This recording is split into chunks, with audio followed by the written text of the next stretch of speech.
శ్రీ బాల త్రిపుర దేవి కుంకుమార్చన యాగంలో పాల్గొనండి. సర్వ కష్టాలు తొలగి శుభ ఫలితాలు పొందండి.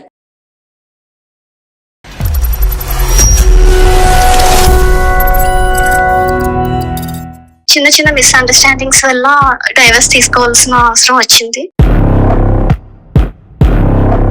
అంటే విడాకులు అయితే అయ్యింది కానీ లవ్ అయితే కంటిన్యూ అవుతుంది, అంతేనా? లవ్ అయితే కంటిన్యూ అవుతుంది. ఎన్నిసార్లు మాత్రం ఒకే వ్యక్తితో తల్లిదండ్రులు పెళ్లి చేస్తారు? వినటానికి చూడటానికి కూడా బాగుండదు కదా. నేను ఇంకొక పెద్ద తప్పు చేశానండి. తన మీద నేను గృహహింస చట్టం కింద తన మీద కేసు పెట్టాను. అనాలోచితమైన ప్రశాంతి, తొందరపాటుతనంతో కూడినటువంటి ప్రశాంతి, ముందు వెనక ఆలోచించినటువంటి ప్రశాంతి, ఇవే నీ ట్యాగ్స్.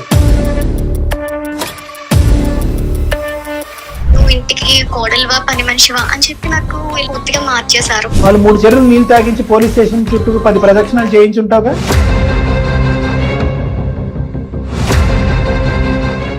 మీ వైఫ్ మాకు ఒక మెయిల్ పెట్టారండి. వైఫ్ నాకు ఎవరు వైఫ్ లేరండి, నేను సింగిల్. రాంగ్ నెంబర్ కాల్ చేశారు అనుకోండి.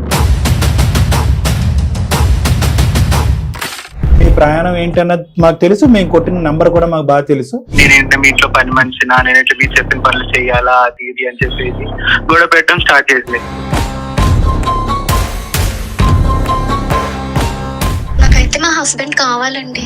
నేను కొండమే కోతిని తీసుకొస్తుంది అనుకున్నాం అందరం జీవితం ప్రతిసారి అందరికీ. పాపని తనకి ఇచ్చేసి నా లైఫ్ నేను ఎండ్ చేసుకోవాలనుకుంటున్నాను. ఏదో ట్రైన్ బస్సు ఎక్కుతానండి, మా పాపను అక్కడ ఇచ్చేస్తానండి అంటే ఏం మాట్లాడుతున్నావు అసలు? ఒక మాట ఇవ్వాలండి.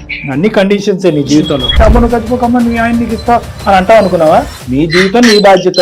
అంటే ఇప్పుడు నా భార్య నేను మళ్ళీ రెండో పెళ్లి చేసుకోవాలా అండి?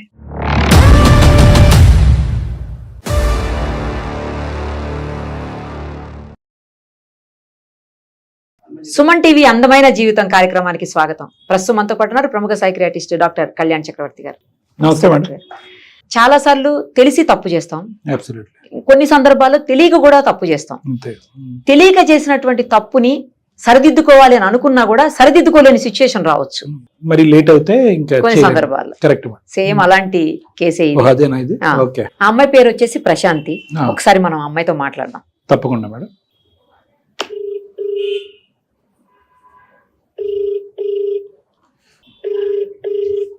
హలో హలో అమ్మ ప్రశాంతి గారా? అవునండి, ఎవరు? నేను నిరుపమ, సుమన్ టీవీ అందమైన జీవితం కార్యక్రమం నుంచి కాల్ చేస్తున్నానమ్మా. థ్యాంక్ యూ అండి. నేను పెట్టిన మెయిల్ కి రెస్పాండ్ అయినందుకు చాలా థ్యాంక్స్ అండి. అమ్మా అదే మీ కేసు కొంచెం డిఫరెంట్ గా అనిపించింది, అందుకని మీ తొందరగా రెస్పాండ్ అయ్యాం మీ మెయిల్ కు. డాక్టర్ గారు కూడా ఉన్నారు, కళ్యాణ్ చక్రవర్తి గారు. ఓకే అండి. ఏం జరిగిందో చెప్పండి. నమస్తే అండి. ప్రశాంతి అండి. ఎంత మీ వయసు ఎంత? నాకు 28 years అండి. ఎక్కడి నుంచి మాట్లాడుతున్నారు మీరు? నేను వైజాగ్ నుంచి మాట్లాడుతున్నాను అండి. ప్రెసెంట్ అంటే అమ్మగారి ఇంట్లో ఉన్నాను. సరే చెప్పమ్మా. పెళ్ళి ఒక 5 years అవుతుందండి. నాకు ఒక పాప ఉంది. మాకు డైవర్స్ అయ్యి ఒక 2 years అవుతుందండి. చిన్న చిన్న మిస్అండర్స్టాండింగ్స్ వల్ల డైవర్స్ తీసుకోవాల్సిన అవసరం వచ్చింది. కానీ నాకు మళ్ళీ మా హస్బెండ్ కావాలని అనిపిస్తుందండి. నాకు ఈ మధ్యన ఇదో ఫ్యాషన్ అయిపోయింది చిన్న కారణాలకి డైవర్స్ అవటం అనేది. ఇప్పుడు చిన్న కారణాల వల్ల డైవర్స్ అయిందని ఇప్పుడు అంటున్నావా? అప్పుడు కూడా ఇదే మాట అన్నావా? ఇప్పుడు నేను అంత తెలుసుకోలేకపోయానండి. ఏంట పోనీ తూచాగా మాకు కారణాలు ఏంటో చెప్పమ్మా. మా అత్తగారితో మా ఆడబడుచుతోటి చిన్న చిన్న గొడవలే. దాంతో మా హస్బెండ్ తో నేను ఉన్న గొడవల్ని చెప్పుకోవడం, తను అర్థం చేసుకోలేకపోవడం.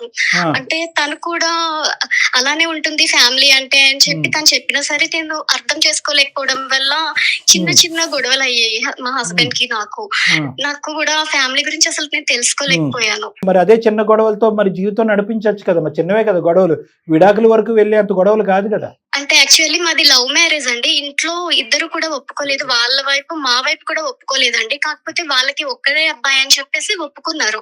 కానీ మా సైడ్ అయితే ఇప్పటికీ కూడా ఇష్టం లేదు. కానీ తప్పని పరిస్థితుల్లో ఒప్పుకున్నారు. ఒకసారి లవ్ చేసి పెళ్లి చేసుకుంటారు కానీ నువ్వు 2 సార్లు లవ్ చేసి పెళ్లి చేసుకుంటావు. ఇప్పటి వరకు ఆయన పెళ్లి చేసుకోకుండా ఉన్నారా? చేసుకోలేదండి. అతనికి నేనంటే చాలా ఇష్టం అండి. నాకు కూడా అతను అంటే చాలా ఇష్టం. అంటే విడాకులు అయితే అయ్యింది కానీ లవ్ అయితే కంటిన్యూ అవుతుంది, అంతేనా? లవ్ అయితే కంటిన్యూ అవుతుంది. మధ్యలో మాట్లాడుకున్నారా ఇద్దరు? తర్వాత డైవర్స్ తర్వాత ఒకసారి రీసెంట్ గా మాట్లాడానండి. నాకు కావాలి అని చెప్పేసి ఒకసారి మాట్లాడాను. తను రిజెక్ట్ చేస్తున్నారు.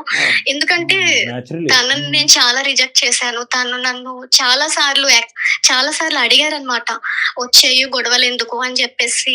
నేనే మా ఇంట్లో వాళ్ళు చెప్పిన మాటలు విని, నాకు ఒక అక్క ఉంది, తను కూడా ఆల్రెడీ డైవర్స్ అయ్యి ఇంట్లో ఉంటుందండి.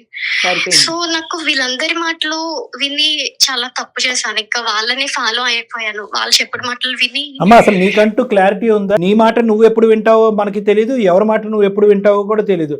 ఏంటమ్మా నీ వ్యక్తిత్వం? నాకు ఫస్ట్ ఆఫ్ ఆల్ ఇతను కావాలా వద్దనే ముందు అసలు అతను ఒప్పుకుని ముందుకొచ్చి మాట్లాడి ముందుకు వస్తే కనుక అసలు ఈసారైనా కూడా నువ్వు పెళ్ళిని నిలబెట్టుకోగలవా, నీ ప్రేమను నిలబెట్టుకోగలవా, లేదంటే ఏ పెళ్లి కాకుండా మీరిద్దరు ఇలా ప్రేమికులుగానే ఉండిపోవటం బెటరా?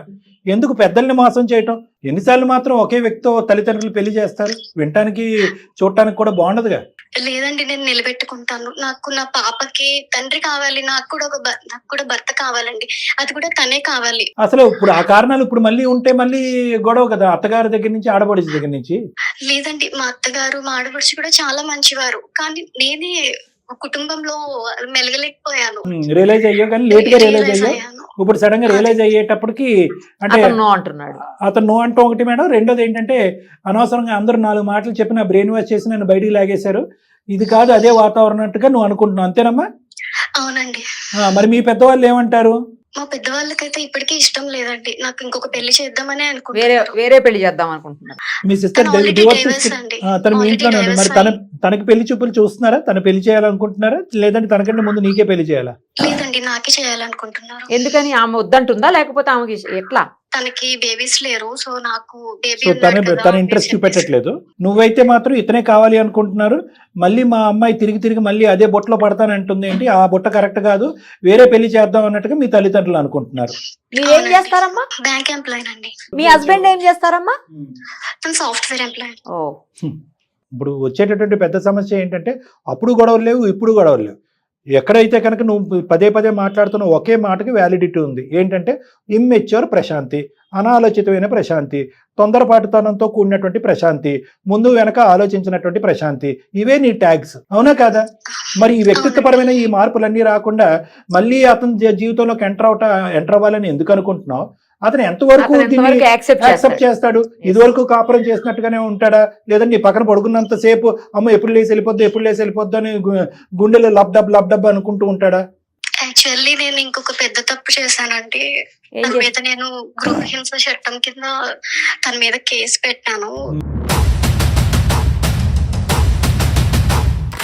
ఏమ్మా నువ్వే చిన్న కారణాలు అన్నావు, మరి అక్కడ డొమెస్టిక్ ఏంటి, వైలెన్స్ ఏంటి, ఎవరెవరిని కొట్టారు, ఎవరెవరిని హింస పెట్టారు, ఏం బేసిస్ మీద కేసు పెట్టావు? అంటే మా అత్తయ్య మావయ్య ఒకే ఆడపడుచు, తను ఇబ్బంది పెడుతుందని చెప్పేసి అందరి మీద పెట్టాను. కాకపోతే చాలా మంచి వాళ్ళండి. ఇప్పుడంటే ఏం లాభం అమ్మా? మా ఆయన బంగారం, మా అత్తమామలు చాలా మంచి వాళ్ళు, ఇప్పుడంటే మాటలు. వాళ్ళు 3 చెరువులు నీళ్లు తాగించి పోలీస్ స్టేషన్ చుట్టూ 10 ప్రదక్షిణాలు చేయించుంటావుగా. చాలా తప్పు చేశాను, దాని వల్ల నేను తనని అసలు ఫేస్ చేయలేకపోతున్నాను. ప్రేమించింది నువ్వు, లవ్ చేసింది నువ్వు, భర్త కావాలి అనుకున్నది నువ్వు, గొడవలు పడంది నువ్వు, లేని గొడవలు సృష్టించుకుంది నువ్వు. ఇతన్ని ఇరికిస్తావు, అత్తమామల్ని ఇరికిస్తావు, ఆడబడుచుల జీవితాన్ని సర్వనాశనం చేస్తావు, మళ్ళీ అదే కుటుంబంలోకి వెళ్ళి నేను కాపురం చేస్తానంటావు. ఎక్కడ వర్కౌట్ అవుతుందమ్మా? కొండమే కోతిని తీసుకొస్తుంది అనుకున్నావు అందమైన జీవితం ప్రతిసారి అందరికీ. ఏదైతే కనుక ఎవరైతే వేలెత్తి చూపెట్టావో, ఎవరినైతే కనుక పోలీస్ స్టేషన్ చుట్టూ తిప్పారో ఆ ఇంటికే వెళ్తానంటున్నారు. వాళ్ళు ఒప్పుకున్న మాట దేవుడు ఎరుగు, కానీ నువ్వెలాగో ఒప్పించాలనుకుంటున్నావు వాళ్ళని. అసలు విడిపోవటానికి మీ తల్లిదండ్రులు యాక్సెప్ట్ చేయకపోవడానికి కారణం ఏంటమ్మా? సార్ యాక్చువల్లీ మాది ఇంటర్ కాస్ట్ మ్యారేజ్ అండి. దాని వల్ల మా ఇంట్లో వాళ్ళకి ముందు నుంచి ఇష్టం లేదు, వాళ్ళకి ఇప్పటికీ కూడా ఇష్టం లేదు. వాళ్ళైతే ఎప్పటి నుంచో విడగొట్టాలనే అనుకుంటున్నారు. అవి కారణాల వల్ల నాకు చిన్నవి, నేను ఒక ఎంప్లాయీని, నేను ఇంట్లో పని చేసుకొని పాపని చూసుకొని నేనే వర్క్ చేసుకొని నేనే వెళ్లేదాన్ని. వాళ్ళు కూడా నాకు హెల్ప్ చేసేవారు కాదు. ఇవన్నీ రీజన్స్ వాళ్ళు మనసులో పెట్టుకొని నాకు చెప్పేవారు అనమాట. నువ్వు ఇంటికి కోడలువా, పని మనిషివా అని చెప్పి నాకు ఇలా చిన్నవి చెప్పి నన్ను అయితే పూర్తిగా మార్చేశారు. కోడలునా పని మనిషినా అని నాలో నాకే అనిపించేలాగా చేశారు. అదేలేమ్మా, నీకంటే వాళ్ళు ఎక్కువ పెట్టుకున్నారు మనసులో. నచ్చని పెళ్లి కదా ఇంటర్ కాస్ట్. నాకైతే మా హస్బెండ్ కావాలండి, నాకు నా పాపకి తండ్రి కావాలి. ఒప్పుకుంటే ఏంటి, ఒప్పుకోకపోతే ఏంటి, ఏం చేద్దాం? సార్ అతను ఒప్పుకోవాలనే నేను కోరుకుంటున్నానండి. మీ ద్వారా ఒప్పుకుంటే బాగుంటుందని చెప్పి మీకు నేను కాంటాక్ట్ అయ్యాను. కాకపోతే పాప కస్టడీ నాదేనండి. చిన్న పాప కాబట్టి నా దగ్గరే ఉంటుంది. తను పాపని యాక్సెప్ట్ చేస్తే పాపని తనకి ఇచ్చేసి నా లైఫ్ నేను ఎండ్ చేసుకోవాలనుకుంటున్నాను. ఏంటమ్మా ఏదో ట్రైన్ ఎక్కుతున్నాను అని అదే చెప్తున్నా కదా, ఇంత సింపుల్ గా లైఫ్ ఏదో ట్రైన్ బస్సు ఎక్కుతానండి మా పాపను అక్కడ ఇచ్చేస్తానండి అంటే ఏం మాట్లాడుతున్నావు అసలు? ఇప్పుడు ప్రతి పాపను కూడా సమస్యకి లైఫ్ ఎండ్ చేసుకోవటం పరిష్కారం కాదమ్మా ప్రశాంతి. పనికిరాని కారణాలు వాళ్ళు చెప్పారు వీళ్ళు చెప్పారు అని చెప్పి ఇంట్లోంచి పారిపోయావు కదా, బయటకు వచ్చేసావు. మరి వాళ్ళు ఎండ్ చేసుకోకూడదా? బిడ్డను చూసే యోగ్యం కూడా లేదా పాప అతనికి? ఏం చేయని తప్పుకి ఈ రోజు మంచోడండి మంచోడండి అని చెప్పి బయటకు వచ్చిన తర్వాత భర్తను ఎంత పొగిడి అత్తమామల్ని ఎంత పొగిడితే మాత్రం ఏం లాభం అమ్మా? ఇప్పుడు మళ్ళీ చచ్చిపోతానంటావు. ఎక్కడికక్కడ బిడ్డను పావుగా వాడేయటమే. బిడ్డను అక్కడ ఇచ్చేస్తాను నేను చచ్చిపోతానంటే అమ్మ నువ్వు చచ్చిపోకమ్మా నువ్వు ఆయన నీకు ఇస్తావు అని అంటావు అనుకున్నావా? నీ జీవితం నీ బాధ్యత. ఇప్పుడు తను నన్ను క్షమించి నన్ను యాక్సెప్ట్ చేయాలని కోరుకుంటున్నాను. కాదమ్మా, దానికంటే ముందు నేను మీ కేసు యాక్సెప్ట్ చేయాలి మేము ముందుకు వెళ్ళాలంటే సూసైడ్ అన్న పదం మళ్ళీ జీవితకాలంలో వాడద్దు. ఓకేనా? ఒక తల్లికి ఒక బిడ్డకి తల్లివి నువ్వు. ఎన్నో ఆశలు కోరికలతో మీరు అనుకుంటే ఆ బిడ్డను కన్నారు. మీ ఇద్దరి మధ్యన ఇన్ని సమస్యలు ఉన్నాయి, ఇంత విడిపోతాం అనేటటువంటి ఆలోచన ఉంటే బిడ్డను కనకుండా ఉండవలసింది. ఇప్పుడు తల్లి అని బిడ్డను చేస్తారా మీరు? ఏ హక్కు ఉంది మీకు? ఏ అధికారం ఉంది? తల్లిని ఎవరు రీప్లేస్ చేయలేరు ప్రశాంతి, అది గుర్తుపెట్టుకోండి. పిచ్చి మాటలన్నీ విరమించుకుని పాయింట్కి రామ్మా. అలాంటి మాటలు మాట్లాడను అంటే కనుక మేము ఏమన్నా ప్రయత్నం చేస్తాం. ఓకేనా? కానీ నాకు మీరు కూడా ఒక మాట ఇవ్వాలండి. అన్ని కండిషన్స్ నీ జీవితంలో చెప్పు. నేను నా భర్తతో కలిసి ఉండాలని అనుకుంటున్నానండి. ఒక్కలేని తప్పు చేశాను. ఇవన్నీ నన్ను క్షమించి నా భర్త యాక్సెప్ట్ చేయాలని నేను కోరుకుంటున్నాను. భర్త కాదమ్మా, ఎక్స్ హస్బెండ్. నువ్వు ఎలా భర్త అవుతావు? డివోర్స్ ఇచ్చినప్పుడు భర్తే, ఇవ్వనప్పుడు భర్తేనా? సరే చెప్పలే. మీరే ఎలాగైనా నాకు హెల్ప్ చేయాలండి. మీరు చాలా కాపురాలు నిలబెట్టారు. ఓకేనమ్మా, ఒక కండిషన్ పెట్టద్దు. మా వంతు ప్రయత్నం మేము చేస్తాము. అతనికి ఒక మనసు ఉంటుంది అనేది మర్చిపోవద్దు. ఇప్పుడు ఏమైంది అంటే కనుక కేవలం నువ్వు ప్రేమించిన వ్యక్తినే కాదు అతని కుటుంబ సభ్యులను అందరినీ కూడా నీ శత్రువుల కింద మార్చుకున్నావు. ఇప్పుడు ఇతని మనసు కరిగిన వాళ్ళు ఏమంటారు? ఇప్పుడు మీ పేరెంట్స్ అంటారు వద్దమ్మా వద్దమ్మా అంటే నువ్వు వాళ్ళ మాట విని నువ్వు బయటికి వెళ్ళావు. ఇప్పుడు అలాగే అతని పేరెంట్స్ కూడా ఎందుకురా బాబు ఒకసారి చుక్కలు చూపెట్టినటువంటి అమ్మాయి ఇంకోసారి వచ్చి నరకం చూపెడతామో, మా ఆయుష్ ఎందుకురా తగ్గిస్తావు, వెనక్కి తగ్గరా బాబు అని అంటే వాళ్ళ మాట అంటాడు. మా మాట ఎందుకు వింటాడు అతను? అయినా కానీ ఒక ప్రయత్నం చేద్దాం. నేను పూర్తిగా నీ యొక్క వేదనని కొట్టిపారేయట్లేదు. మీ రిక్వెస్ట్ని లెటెస్ట్ ట్రై. అతనితో ఒకసారి మాట్లాడదాం. మీరు కలుపుతారా ఫోను, మమ్మల్ని కలపమంటారా? సార్ మీరే చేయండి సార్. నేను కాల్ యాక్సెప్ట్ చేస్తాను. సరే మేమే కాల్ చేస్తాం. ఏం పేరమ్మా మీ హస్బెండ్ పేరు? నిఖిల్ అండి. నిఖిల్. ఓకే, లైన్లో ఉండండి. హలో హలో, నిఖిల్ గారా అండి? అవునండి. ఎవరు? నేను నిరుపమ, సుమన్ టీవీ అందమైన జీవితం కార్యక్రమం నుంచి మాట్లాడుతున్నా అండి. ఓకే, నాకెందుకు కాల్ చేశారండి? మీ వైఫ్ మాకు ఒక మెయిల్ పెట్టారండి. వైఫ్? నాకెవరు వైఫ్ లేరండి. నేను సింగిల్. రాంగ్ నెంబర్ కాల్ చేశారు అనుకుంటా. ప్రశాంతి తెలుసా మీకు? ఒకప్పుడు తెలుసు. మీరు ప్రేమించిన అమ్మాయి? మీరు ప్రేమించి పెళ్లి చేసుకున్న అమ్మాయి. ఒకప్పుడు అండి అది. ఒక్కసారి ప్రముఖ సైకియాట్రిస్ట్ ఉన్నారు డాక్టర్ కళ్యాణ్ చక్రవర్తి గారు, మీతో మాట్లాడతారు ఒక్కసారి. ఓకేనా? అంటే దేని గురించి మాట్లాడతారు? అదే మాట్లాడతారు. చెప్పండి. మేము మాట్లాడేది నీకు చాలా అసందర్భంగా, అనవసరంగా, టైం వేస్ట్గా నీకు అనిపించవచ్చు. కానీ ఇది ఎవరికో చాలా అవసరంగా, చాలా ఇంపార్టెంట్గా, జీవన మరణ సమస్యగా మారినటువంటి ఒక వ్యక్తి మాకు ఈమెయిల్ పంపించారు. ఎవరో కాదు, మీ ప్రశాంతి. ఈరోజు నువ్వు తెలీదు, ఎవరో నాకు తెలీదు, నేను సింగిల్ అన్నా కూడా మీ ప్రయాణం ఏంటన్నది మాకు తెలుసు. మేము కొట్టిన నెంబర్ కూడా మాకు బాగా తెలుసు. మేము కొట్టింది కరెక్ట్ నెంబర్కే కొట్టాం. ప్రశాంతికి మీరు భర్తని వినటానికి ఇష్టపడకపోవచ్చు, కానీ ఎక్స్ హస్బెండ్ కింద మీరు వినటానికి ఇష్టపడతారేమో. కానీ కాబట్టి ఈరోజు ఆవిడ మళ్ళీ మా దగ్గరికి వచ్చింది. వచ్చి ఏమండి ప్రేమ నిజమండి, పెళ్లి కూడా నిజమండి, నేను చేసినటువంటి పొరపాట్లు తప్పుడు పనులండి, ఎవరో చెప్పుకున్నటువంటి మాటలన్నీ కూడా నా బ్రెయిన్లో ఇంజెక్ట్ చేసిన తర్వాత నేను తప్పటడిగేశాను. ఈరోజు నేను ప్రేమించిన వ్యక్తి దగ్గరికి మళ్ళీ నేను వెళ్ళిపోవాలని అనుకుంటున్నాను. మళ్ళీ ఆ తప్పులు ఏవి కూడా పునరావృతం అవ్వదు. నా బిడ్డకు ఒక తండ్రిని ప్రసాదించండి అని. ఏం చేద్దాం? లేదండి, ఇంకొకసారి వద్దనుకుని కాదు, ఎందుకు వెళ్ళిపోయింది ఆ అమ్మాయి అసలు? పోనీ మీ వర్జన్ మీరు చెప్పండి, కలుస్తారు లేదో తర్వాత చూద్దాం. అంటే మేము ఇద్దరం లవ్ చేసుకుని పెళ్లి చేసుకున్నాము. కరెక్ట్. ఇంటర్ కాస్ట్ మ్యారేజ్ మాది. Correct. So 5 years back marriage అయింది. మాకు పాప కూడా పుట్టింది. పాప పుట్టిన 1 year, పాప పుట్టక ముందు 1 year అంతా మంచిగానే ఉండే. పుట్టిన తర్వాత కొంచెం ఫ్యామిలీలో ఏదో మా పేరెంట్స్ ఏదో అన్నారని చెప్పేసి వాళ్ళతో గొడవ పెట్టుకోవడం, నాతో గొడవ పెట్టుకోవడం. అప్పటికి నేను చెప్తానే ఉన్నాను, అది ఫ్యామిలీ అన్నాక ఇలా ఉంటుంది, కొంచెం ఉంటుంది. నువ్వు మనం లవ్ చేసుకున్నప్పుడే చెప్పారు కదా ఇట్లా అడ్జస్ట్ అవుతాలి ఫ్యామిలీలో, నాకు ఇలా మా పేరెంట్స్ ఉంటారు, మమ్మీ డాడీ మా చెల్లి ఉంటారు, కొంచెం అడ్జస్ట్ అవ్వాలి అని చెప్తే తను ఓకే నేను అడ్జస్ట్ అవుతాను, నాకు నువ్వు కావాలి, మీ ఫ్యామిలీ కావాలి, అది ఇది అని చెప్పేసి తను నాతో పెళ్లి చేసుకుంది. పాప పుట్టిన 6 months తర్వాత తను ఇంకా స్టార్ట్ చేసింది అనమాట. లైక్ నేనేంటే మీ ఇంట్లో పని మనిషినా, నేనైతే మీరు చెప్పిన పనులు చెయ్యాలా, అది ఇది అని చెప్పేసి గొడవ పెట్టడం స్టార్ట్ చేసింది. వాళ్ళ అక్క వాళ్ళ అమ్మ మాటలు చెప్పేది విన్నది, వాళ్ళు చెప్పిన మాటలే నమ్మింది. సో నేను వద్దనుకుని వెళ్ళిపోయింది. నా మీద డొమెస్టిక్ వైలెన్స్ కేసు పెట్టింది. నేను ఎప్పుడు ఒక పన్నెత్తి మాట గానీ చెయ్యెత్తి దెబ్బ గానీ కొట్టలేదు.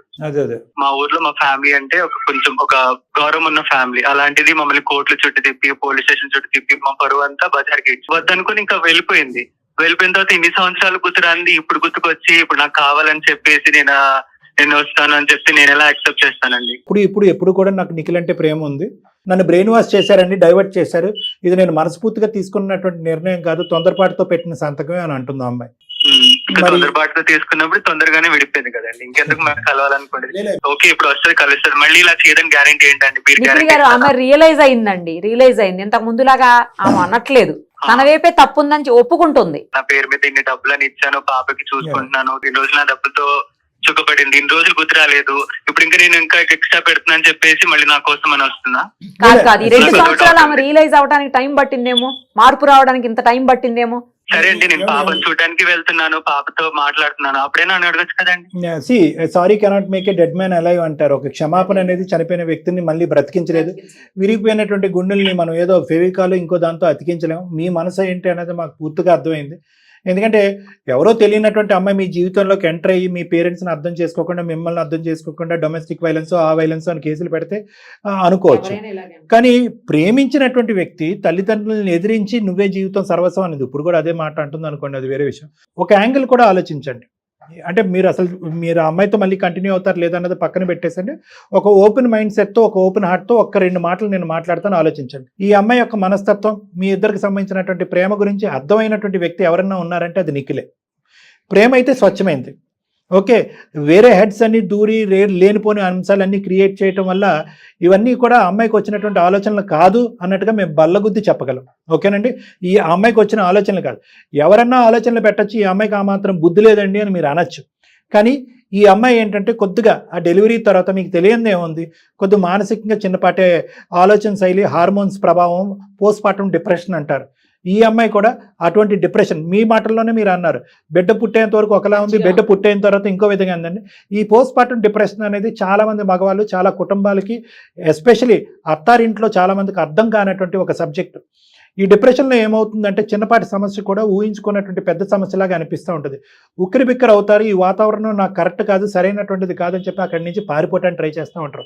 అదేవిధంగా అగ్గికి ఆర్జం పోస్తున్నట్టుగా ఎవరైనా వచ్చి అవునమ్మా నీ జీవితం సర్వనాశనం అయిపోతుంది, ఇది కరెక్ట్ కాదు, అందులో ఎక్కడైతే పెరిగిందో వాళ్ళే మాట్లాడేటప్పటికి ఏమో నేను ఎక్కడైతే పడకూడదో అటువంటి వాతావరణంలో పడ్డానేమో, ఇప్పుడు నాకు కనువిప్పు కలిగింది, ఇప్పుడు నాకు బిడ్డ పుట్టేసింది, ఇప్పుడు నేను రియలైజ్ అయిపోతే ఇక్కడే నేను సమాధి అయిపోతాను, లేదంటే ఇక్కడే నా జీవితం సర్వనాశనం అవుద్ది అనేటటువంటి భయంతో బిడ్డనెత్తుకుని బయటకు వచ్చేసింది ఈ అమ్మాయి.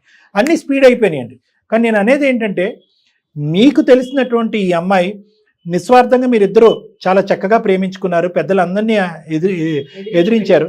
దురదృష్టకరమైనటువంటి ఆ బిడ్డ పుట్టిన తర్వాత ఈ అమ్మాయి యొక్క మానసిక పరిస్థితి వల్ల ఏర్పడినటువంటి ఒక వినకూడనటువంటి 4 మాటలు తీసుకున్నటువంటి భయంకరమైన నిర్ణయాలు తీసుకోవటం వల్ల ఈరోజు ఈ పరిస్థితి ఇలా ఉంది. కానీ ఒక్కటైతే మేము చెప్పగలమండి, చాలా తక్కువ టైంలోనే మీరు అసెస్ చేసారా ఆవిడ మెంటాలిటీ డాక్టర్ గారు అని మీరు అనొచ్చేమో. కానీ అప్పుడు ఇప్పుడు పెళ్ళి ఒకసారి ఉంది, ఒకసారి లేదు, డివోర్స్ అయిపోయింది. కానీ అప్పుడు ఇప్పుడు ఎప్పటికీ కూడా ఆ అమ్మాయి మనసులో మీరు ఎప్పుడు చెరిగిపోలేదు. ఇప్పుడు నేను యాక్సెప్ట్ చేస్తాను, తెచ్చేసుకుంటాను, మళ్ళీ రేపో మాపో మళ్ళీ ఒక పాపో బాబు పుడతారు, అప్పుడు కూడా సేమ్ డిప్రెషన్ వస్తుంది, అప్పుడు కూడా సేమ్ ఇలా చేయడం గ్యారెంటీ. సారీ, మంచి ప్రశ్న అండి, మంచి ప్రశ్న అడిగారు. ఎవరిని అడుగుతారు? పోస్ట్ పార్టం డిప్రెషన్ ఏర్పడటానికి కారణం కూడా చుట్టుపక్కల మనుషులు, వాతావరణం కూడా కొంతవరకు కారణం. ఓకే, ఇక్కడ ఏంటంటే ఎంతో కొంత యాక్షన్ ఉంటే ఆ అమ్మాయి విపరీతమైన రియాక్షన్కి వెళ్ళింది. నెక్స్ట్ డెలివరీకి ముందు ఇంట్లో ఉండేటటువంటి వాతావరణాన్ని కూడా చరిసమానంగా ఇంప్రూవ్ చేసుకోండి మీరిద్దరుని. ఆ అమ్మాయికి ఒత్తిడి లేకుండా అందరూ ఆ అమ్మాయిని సానుకూలంగా స్పందించి ఒక ప్రేమ ఆప్యాయతలతో చూసుకునేటటువంటి పరిస్థితి తీసుకురండి. కల్పించండి ఇంట్లో. ఇప్పుడు ఏంటంటే ఆ అమ్మాయి ఎక్కడో చోట డిస్టర్బ్ అయింది, ప్రేమించినటువంటి వ్యక్తిని పెళ్లి చేసుకున్న తర్వాత పెళ్లి అయ్యి ఈ వాతావరణంలోకి ఎంటర్ అయిన తర్వాత ఆ అమ్మాయికి కావాల్సినటువంటి స్వేచ్ఛ, ఆ అమ్మాయికి ఉండేటటువంటి స్థానం కొద్ది భగ్నం అయింది. అది అమ్మాయి మానసికంగా బాధపడింది. మా ఇంట్లోనే నీకు అమ్మా నాన్నలు ఉన్నారు, అత్తమామలు కాదు అనే వాతావరణాన్ని క్రియేట్ చేయనండి, ఏ పోస్ట్ పార్టం డిప్రెషన్ రాదు. అదంతా తర్వాత చూద్దాం.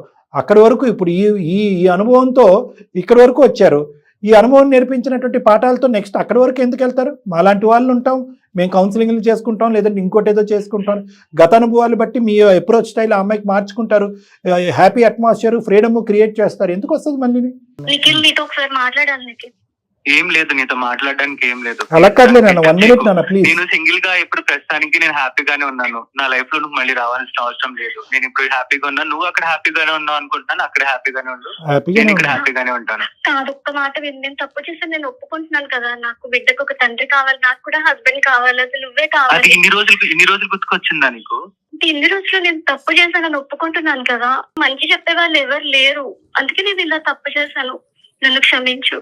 అక్కడ మానసికంగా ఇబ్బంది పడలేదా నీ భార్య?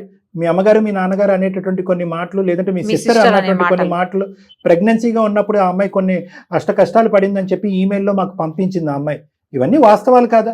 నువ్వు అమ్మాయికి అప్పుడు ఆ టైంలో సపోర్ట్గా నిలబడలేకపోయావు. నా వైపు కూడా ఒక్కసారి ఆలోచించు. నేను చాలా సఫర్ అయ్యాను కాబట్టి అలా కేసు పెట్టవలసిన అవసరం నాకు వచ్చింది. నేను ఇట్లాగే సింగిల్ గానే ఉంటున్నాను, సింగిల్ గానే హ్యాపీగా బతుకుతున్నాను. లేదు, మరోసారి ఆ పాపకి ఒక తండ్రి ఉన్నాడు, ఆ పాపకు ఒక తల్లి ఉంది, అంతే. నేను ఎవరి మాటలు ఇంకొకసారి వినను. నేను తప్పు తెలుసుకున్నాను. ఒక్క మాట వింటావా? ఎన్ని రోజులు వింటానే ఉన్నాను కదా, ఎన్ని రోజులు వినే కదా, నీ మాట విని కదా ఇంతవరకు తెచ్చేసుకున్నాను. పెళ్లి మా ఇంట్లో ఇష్టం లేదన్న సంగతి నీకు ముందు నుంచి తెలిసిందే కదా. తెలుసు. ఇప్పటి వరకు కూడా మా ఇంట్లో వాళ్ళు విడగొట్టాలనే చూస్తున్నారు. అలాంటి చెప్పుడు మాటలు విని నేను దూరం చేసుకున్నాను. అంటే వల్ల నేను సఫర్ అవ్వలేదని నువ్వు అంటున్నావు. నువ్వు మార్నింగ్ వెళ్ళిపోయి ఈవినింగ్ వస్తూ నేను సఫర్ అయ్యానా లేదు నీకు అసలు ఎలా తెలుస్తుంది? అసలు నేను ఇంట్లో పడే బాధలు ప్రతిరోజు నీకు చెప్తున్నాను, అవి నీకు ఇంకొకలాగే అర్థమవుతాయి. బాధపడేది లేదు కదా, నీకు ఇవన్నీ నీకు ఎలా తెలుస్తాయి? సరే, బాధపడుతున్నావు కదా, అందుకని ఇంకెందుకు మళ్ళీ బాధపడ్డం ఎందుకు, వచ్చి మళ్ళీ బాధపడ్డం ఎందుకు? నువ్వు అక్కడే ఉండిపో కదా మీ అమ్మ వాళ్ళ ఇంట్లోనే. నీ తనంలో చేసిన తప్పు అది. లవ్ చేస్తే సర్దుకొని పోవాలి. నేను తప్పు చేసాను, నేను ఒప్పుకుంటున్నాను కదా. ఇది అల్లుకుంటూ పోతే ఎక్కడికో పోతుంది. ఓకే, ఇక్కడ మేము మాకు అనిపించేది, మేము మాకున్నే అనుమానంతో మేము ఆలోచించేది ఏంటంటే కనుక, ఇక్కడ ఆ అమ్మాయి తీసుకునేటటువంటి నిర్ణయం చాలా స్పీడ్గా అగ్రెసివ్గా ఉన్నా కూడా ఎంతో కొంత అక్కడ ఉండేటటువంటి ఇంట్లో అమ్మాయికి ఒక సఫరింగ్ ఉంది కాబట్టి, సిచ్యువేషన్ బట్టి సఫరింగ్ ఉంది కాబట్టి ఫ్యామిలీ మెంబర్స్ ఆ అమ్మాయిని ఒక ఇన్పుట్ ఇచ్చేటప్పటికి ఆ ఇన్పుట్ బట్టి కొట్టుకుపోయి విడాకుల మీద తొందరపాటు సంతకం పెట్టింది. అదేవిధంగా కేసుల విషయంలో కూడా తొందరపడింది. అంతవరకు మేము ఒప్పుకుంటాం. ఇవన్నీ కూడా అమ్మాయి చెప్పడానికి కారణం ఏంటంటే, నువ్వు వన్ సైడెడ్గా ఒక భర్తగా ప్రేమించినటువంటి వ్యక్తిగా, అట్లీస్ట్ భర్తగా కాకపోయినా ఒక ప్రేమించినటువంటి వ్యక్తిగా ఏమీ లేకుండానే మా భార్య ఓవర్ రియాక్ట్ అయిందనే మాట ఆ అమ్మాయి జీర్ణించుకోలేకపోతుంది. ఎందుకంటే ఆ అమ్మాయి ప్రేమించింది ఒకే బేస్మెంట్ మీద నమ్మకం. ఆ నమ్మకం నీ దగ్గర నుంచి వచ్చింది కాబట్టి తల్లిదండ్రులు ఎదిరించి ఆ అమ్మాయి వచ్చి మీ ఇంట్లోకి వచ్చింది పెళ్లి చేసుకుని. అలాంటి నమ్మకాన్ని ఈరోజు మీరేం చేస్తున్నారు? ఏమీ లేదు సార్ ఓవర్ రియాక్షన్, ఏమీ లేదు సార్ ఓవర్ రియాక్షన్ అంటే సఫర్ అయింది అమ్మాయి.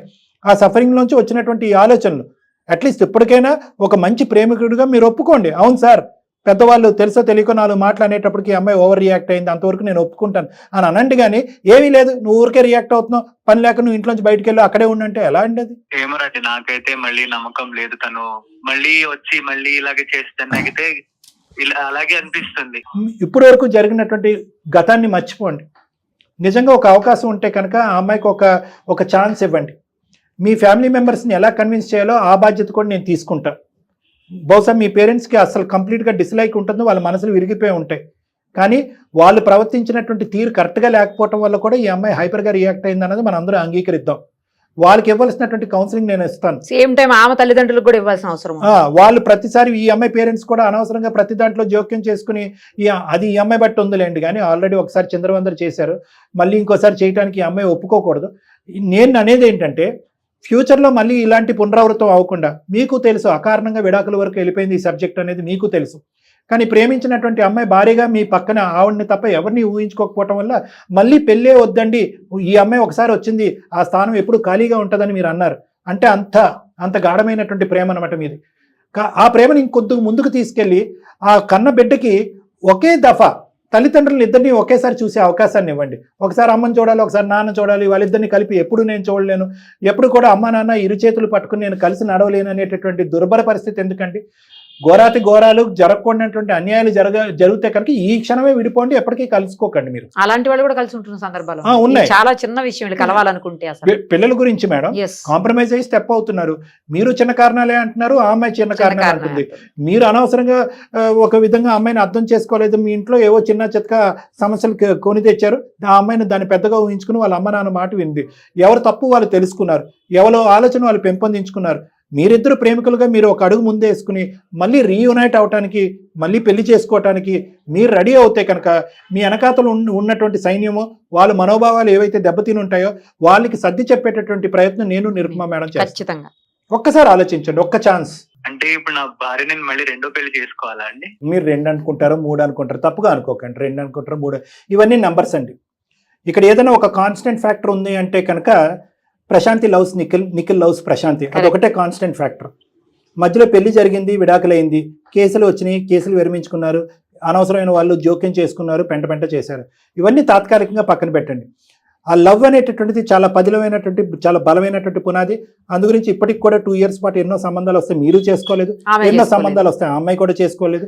ఇప్పుడు ఆ అమ్మాయి బిడ్డకి తండ్రి కావాలి అనుకుంటుంది, బిడ్డ అమ్మ నాన్న ఇద్దరు కావాలి అనుకుంటున్నారు. మీరు కూడా మానసికంగా ఈ అమ్మాయి కావాలి అనుకుంటున్నారు, ఎటు వచ్చి బహిరంగంగా చెప్పలేకపోతున్నారు. సో ప్రేమ పదిలంగా ఉంది కాబట్టి సిచ్యువేషన్ ఈజీయే. చాలా సందర్భాల్లో పెళ్లికి ముందు ప్రీ మ్యారిటల్ కౌన్సిలింగ్ చేస్తాము, ఇక్కడ 2 పెళ్లిల మధ్యలో ప్రీ మ్యారిటల్ కౌన్సిలింగ్ చేస్తాం. ఏదైనా తప్పులేదు. ఒక మంచి కుటుంబాన్ని, ఒక ఇద్దరు మంచి ప్రేమికుల్ని, స్వచ్ఛమైనటువంటి ప్రేమను కాపాడుకోవటం గురించి కౌన్సిలింగ్ ఎప్పుడు జరిగినా పర్వాలేదు. నిఖిల్ ఒక్కసారికి నన్ను క్షమించి నిఖిల్, మళ్ళీ ఇలాంటి తప్పు నేను అసలు జన్మలో చేయను నిఖిల్. నన్ను నా పాపని యాక్సెప్ట్ చెయ్యు. నేను మా అమ్మ నాన్న అక్క వీళ్ళెవ్వరి మాట వినను, వాళ్ళు ఎన్ని చెప్పినా నేను విన్ను. నాకు నువ్వు నేను ఇద్దరం చాలు, నాకు ఇంకెవరు వద్దు నిఖిల్. నాకు అసలు ఏం అర్థం కావట్లేదు. మీరు ఒక్కసారి మన సార్ దగ్గరికి వెళ్ళండి, ఆయన మాట్లాడిన తర్వాత మీరు డెసిషన్ తీసుకోండి. 100% పాజిటివ్ గా డెసిషన్ తీసుకుంటారు. మీరిద్దరు రండి, నా దగ్గర రండి, తర్వాత డబుల్ ఓకే అవుతుంది. Okay, right. చాలా చాలా థ్యాంక్స్ అండి. గుడ్ లక్ అమ్మా. I think it should all be a success story. నాకు చాలా నమ్మకంగా ఉంది, భయపడవలసిన అవసరం లేదు. రైట్ అమ్మా, త్వరలో వస్తారనుకుంటున్నాను డాక్టర్ గారి దగ్గరకు. 20 years బ్యాక్ ఇదే ప్రొఫెషన్ లో ఉన్నానండి, 10 years బ్యాక్ ఇదే ప్రొఫెషన్ లో ఉన్నాను, ఇప్పుడు 25 years తర్వాత కూడా నేను ఇక్కడే ఉన్నాను. కారణాలు విడిపోవటానికి, విడాకులు తీసుకోవటానికి అబ్బాయిల్లో అమ్మాయిల్లో ఈ మధ్యకాలంలో చూసేటటువంటి కారణాలు చూస్తే కనుక మైండ్ బ్లోయింగ్ అండి. ఏ కారణం లేకుండా విడాకుల వరకు వెళ్తున్నారు, ఈగోలకు పోయి కారణాలకు వెళ్తున్నారు. అనవసరమైనటువంటి తల్లిదండ్రులు ఇన్వాల్వ్మెంట్. పెళ్ళి అయ్యింది, భార్యాభర్తలు అయ్యారు, మీరు అక్కడ ఆగండి. కాదు, ఏమవుతుందమ్మా నీ జీవితంలో, వంట చేసావా, పప్పు ఉండేవా, ఏం చేశాడు, మీ ఆయన ఏమన్నాడు, ఎక్కడ, ఎందుకండి ఇవన్నీ? సో పేరెంట్స్ మీ ఇన్వాల్వ్మెంట్ కూడా విపరీతంగా ఉంది, స్టెప్ బ్యాక్ అవ్వండి. అమ్మాయిలు అబ్బాయిలు దయచేసి అర్థం చేసుకోండి, పెళ్లికి అప్పుడు ఇప్పుడు ఎప్పటికీ కూడా ఒక విలువ అనేటటువంటి ఉంటుంది. పెళ్ళే జీవితం, పెళ్ళే బలం. ఈ సమాజం, ఈ మనుగడ, ఈ మన జీవితాలు ఇలా ముందుకు వెళ్ళాలి. విడిపోవటానికి కారణాలు 1,000,000 ఉంటాయి, కలిసి ఉండటానికి భగవంతుడు నిర్ణయించినటువంటి భయంకరమైన చాలా అద్భుతమైనటువంటి కారణాలు ఉంటాయి. అనవసరమైనటువంటి పంతాలకి, అనవసరమైనటువంటి ఈగోలు పోకుండా ఎవరైతే ముందుగా భార్యాభర్తల్లో ముందుగా మెట్టు దిగుతారో వాళ్ళ కుటుంబాన్ని, జీవితాన్ని కాపాడినటువంటి వాళ్ళు అవుతారు. మెట్టు దిగటంలో పోటీ పడండి, మెట్టు ఎక్కటంలో కాదు. నేను గెలుపొందాలి అని చెప్పి ఇదేమి యుద్ధ భూమి కాదు, ఇది ఒక జీవితం, ఒక కుటుంబం. ఇందులో నేను గెలవాలి, నా మాట గెలవాలి, నా యాక్షన్ గెలవాలి, నా మాట పరువు ఎవరా, నా గౌరవం ఎవరా అనేటటువంటి విధంగా వద్దు. కాబట్టి సర్దుకుని దిద్దుకుని పోవటం అనేటటువంటి జీవితం. అకారణంగా పనికిరానటువంటి కారణాలకి తొందరపడి సంతకాలు పెట్టేసి కోర్టుల చుట్టూ తిరుగుతూ జీవితాలు సర్వనాశనం చేసుకోకండి. Time is a healer. సమయానికి ఇంపార్టెన్స్ ఇవ్వండి. ఓకే, ఈ రోజు జరగలేదు, రేపు జరుగుతుంది, ఈ సంవత్సరం జరగలేదు, వచ్చే సంవత్సరం జరుగుతుంది, ఆ నమ్మకంతో ఉండండి. ప్రత్యేకంగా పిల్లలు పుట్టిన తర్వాత అసలు ఇలాంటి విడాకులు, ఈ గొడవలు, ఈ కోర్టులు, ఈ కేసులే ఉండవు. చాలా బాగా చెప్పారు. Thank you so much. Thank you.